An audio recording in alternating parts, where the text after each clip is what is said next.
Have you ever noticed how the more you try to control everything, the worse life seems to get? Like the harder you grip, the more it slips through your fingers. Worrying about what others think, obsessing over what might go wrong, it doesn't bring peace. It only feeds your anxiety.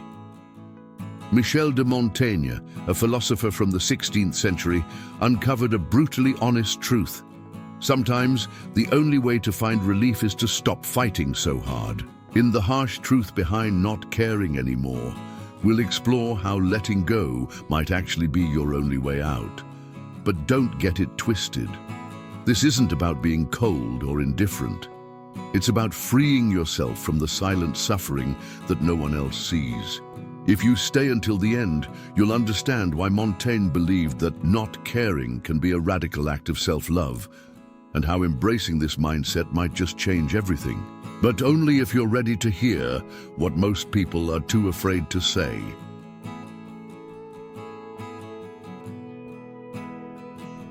Have you ever noticed how constant worry turns into a kind of inner noise? Like a part of you is always trying to please, predict, fix. That constant emotional surveillance is exhausting because every action starts to feel like a trap, every silence like a threat. Deep down, you believe that if you're not holding everything together, it'll all fall apart. But Montaigne would say, maybe the thing that's falling apart is you. He wasn't preaching coldness or indifference, but pointing to the invisible cost of feeling everything for everyone all the time.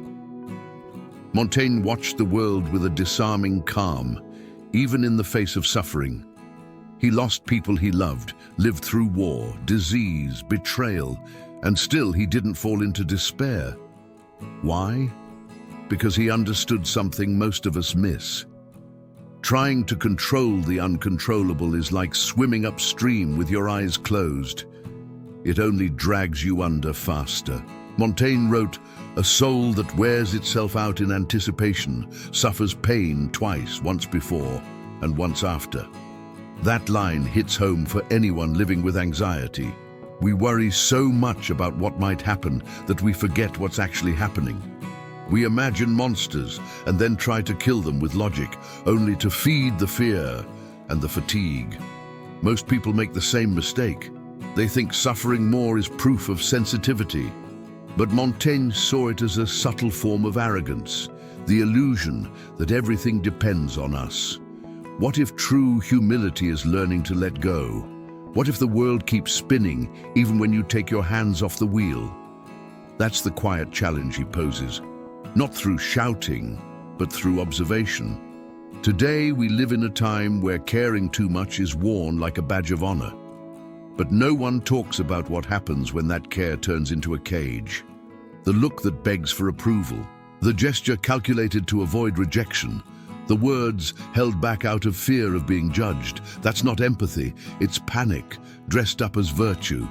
And in the silence of his writing, Montaigne seems to be shouting at us, let go or be crushed. With that, he opens the door to a different way of being, less anxious, more real. But it requires a choice. Are you ready to let go of the illusion of control? Because in the next chapter, we'll talk about what happens when everything slips through your fingers and why Montaigne saw that moment as a gift.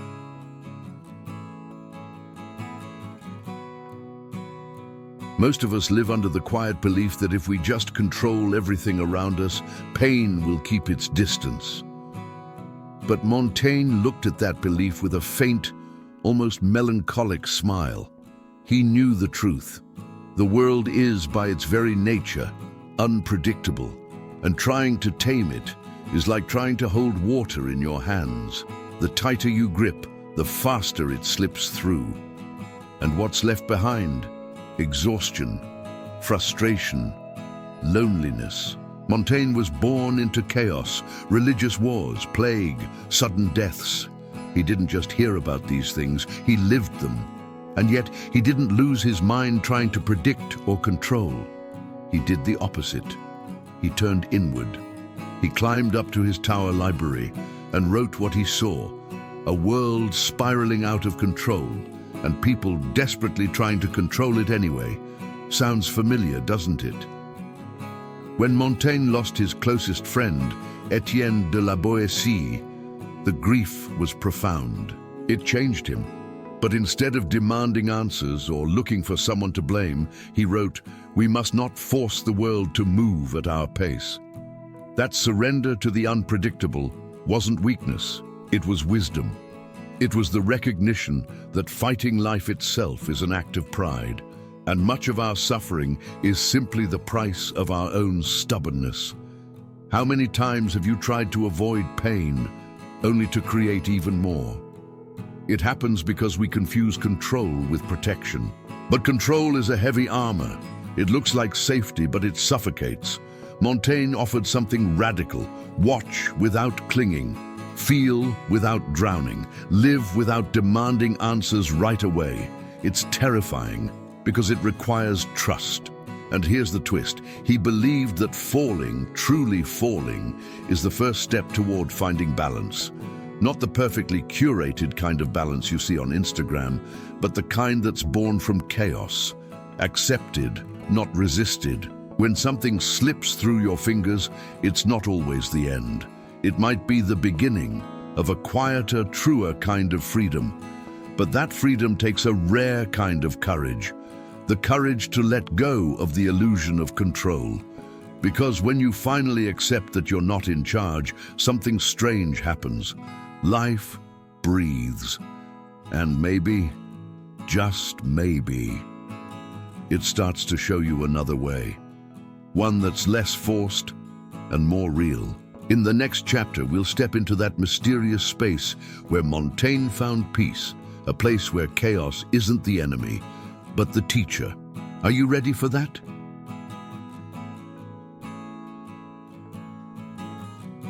Montaigne didn't want to control the world. He wanted to dance with it. And maybe that's the hardest truth to accept. Life doesn't need to be tamed. It needs to be accompanied. He once wrote, "Most of human suffering comes from the conflict between what is and what we wanted it to be." That line isn't just beautiful, it's a blade that cuts through our self-deception.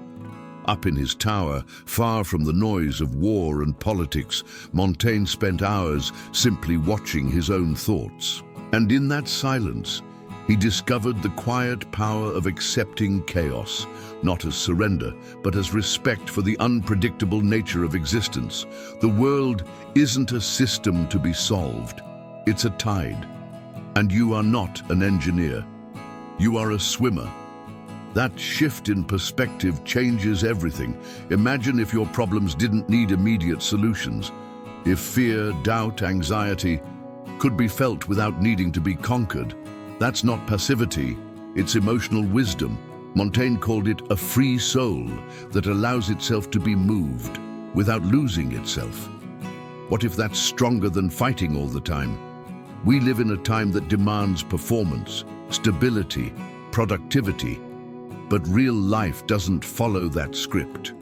Losses, rejections, failures, they aren't signs that something's wrong. To Montaigne, they were secret teachers, the hidden mentors of a deeper kind of freedom. Chaos to him wasn't the end, it was the lesson. A chance to release what holds us back and learn how to float, even without understanding how. And that's the key. Don't force the world to fit your will, because that only breeds frustration. Instead, Montaigne offered something rare, the practice of humble observation. Don't react impulsively. Don't answer everything. Don't constantly try to prove your worth. It sounds simple, but in today's world, it's one of the greatest spiritual challenges. In the next chapter, we'll explore one of the most misunderstood emotional taboos of our time: silence. What did Montaigne discover when he chose to stop speaking? And how did that decision change everything? Can you hear what only silence can reveal?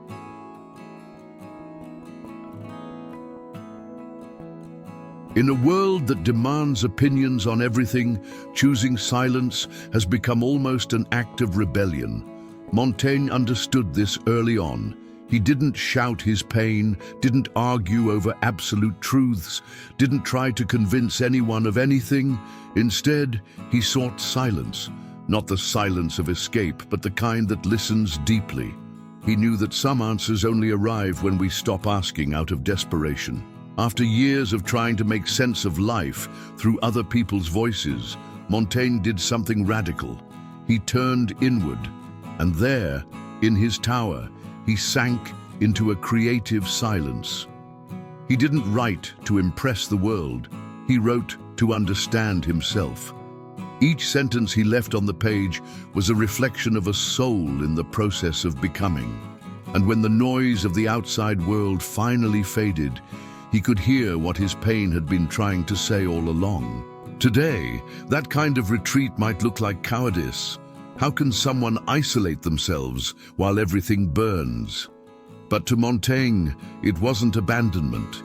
It was healing. He wrote, "One must step away from the world to return to it without hate." How many of us are trapped in endless noise, trying to solve problems that only dissolve in silence? Have you noticed how hard it is to be at peace alone? How your mind starts to scream the moment everything around you goes quiet? That's where Montaigne challenges you. What if that discomfort is the path to the truth? Silence reveals wounds, but it also shows you how to heal them. It's not a shield, it's a mirror. In Montaigne's philosophy, silence wasn't absence, it was full presence, a return to what's essential. He spent time with himself not to hide, but to uncover what was real.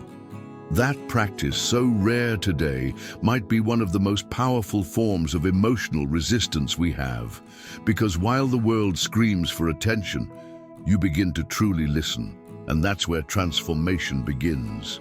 Because in silence, the masks fall, the urgency fades, and something deeply valuable begins to emerge. What actually matters. But are you ready to see what's left of you when everything else goes quiet? In the next chapter, we'll explore what happens when you truly stop caring and why that might be the most honest thing you'll ever do.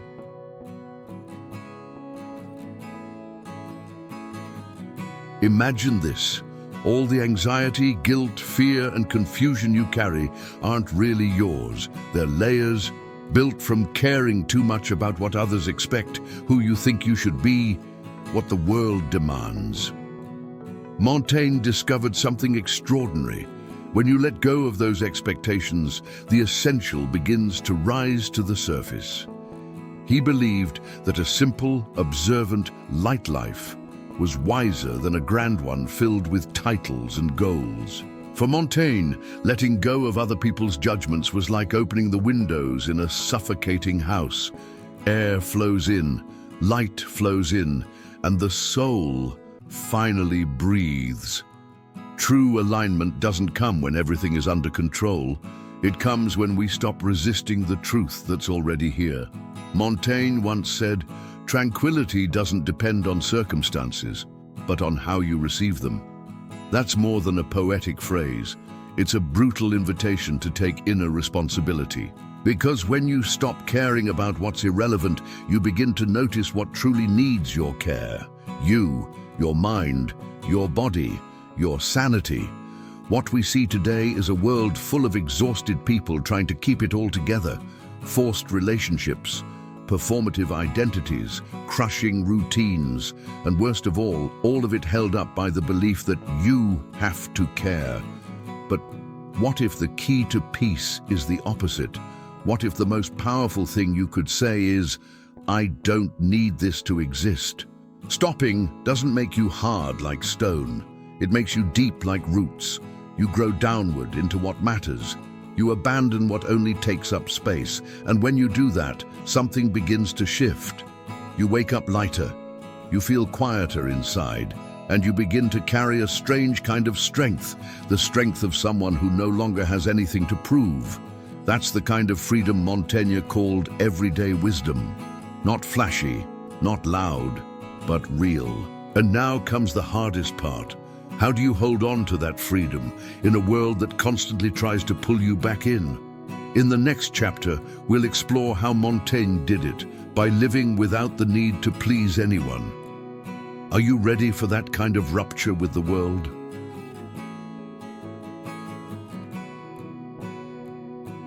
Have you ever stopped to think about how much of your life is shaped by the fear of disappointing others, the fear of being misunderstood, of letting someone down, of seeming weak? Montaigne realized that this fear is humanity's true emotional prison. So he broke away from it, not out of arrogance, but out of survival. And he discovered a hard, liberating truth. Freedom begins the moment you stop needing to be loved by everyone. He wasn't cold or antisocial. Montaigne was sensitive, deeply reflective, but tired. Tired of squeezing himself into expectations that didn't fit. Tired of performing. So he chose a more honest kind of existence. And yes, sometimes a lonelier one. But when he stopped reshaping himself to please others, something rare happened. He started to recognize himself. We live in an era where someone's worth often seems to come from other people's approval, likes, followers, applause. But Montaigne didn't want to be adored. He wanted to be honest with himself, and that honesty, sometimes brutal, became his salvation. He once wrote, "I'd rather be a stranger to others than a stranger to myself." A sentence that forces us to face a deeply uncomfortable choice. Here it is: you can live to please, or you can live to be whole. You can't do both. And that's where Montaigne's true turning point came. When he stopped trying to please, he got something back: his energy, his joy, his time. Not because life got easier, but because he stopped living as a prisoner of other people's expectations. And the strangest part, once he let go of the need to please, he began to inspire. His authenticity became strength. His solitude became wisdom. His freedom became philosophy. It's as if the world only recognizes your value after you stop needing it to. A cruel paradox, but a real one. So now I ask you, are you ready to live with that kind of courage? Because when you stop trying to please others, you may finally begin caring deeply for the one person you've been neglecting all along: yourself. In the final chapter, we'll bring everything we've learned from Montaigne together and invite you into a new way of existing.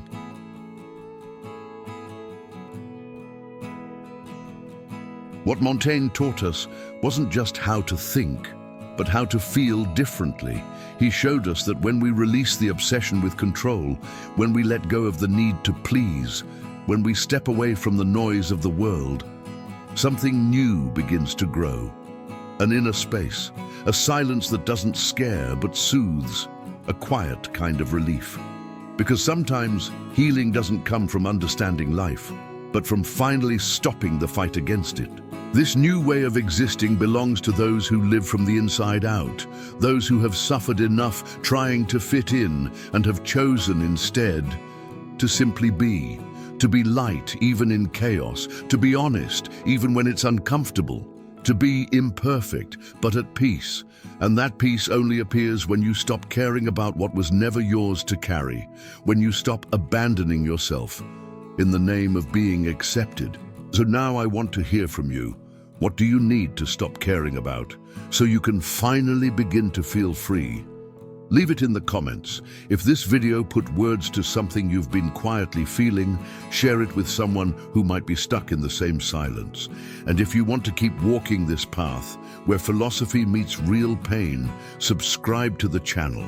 Because here, your sensitivity isn't weakness, it's your strength.